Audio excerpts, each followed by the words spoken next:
यो अचम्म छ यार। पदम सर यो यसबारे बोल्दिन तपाईँ।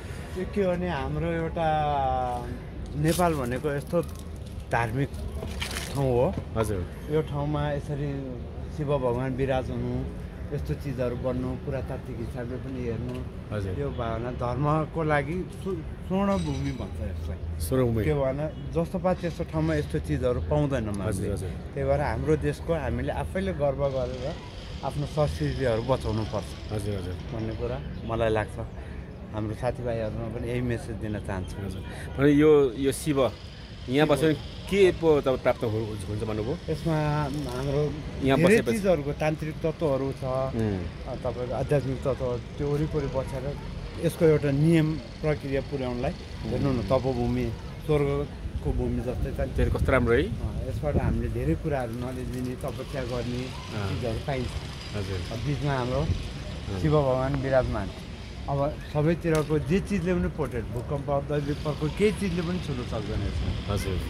यो अनुमान गर्नु कति सय पुरानो होला यो जुन यत्रो ठुलो है सर? अब अहिलेसम्म कसैले यस्तो चिज पाउनै सक्दैन।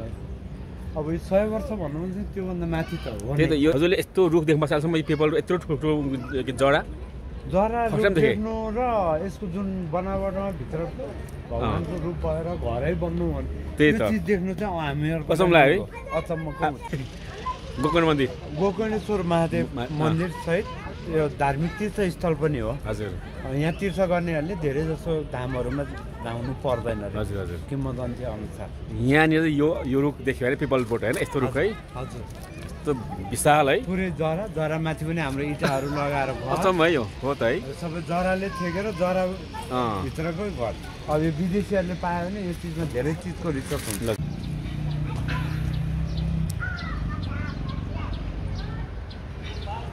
ल भाइ, अब आज के छ अरे तपाईँको? आज यहाँ गणेश भाइ हुनुहुन्छ यहाँ हाम्रो, परिचय दिनुहोस्। मेरो नाम गणेश बहादुर भुजेल।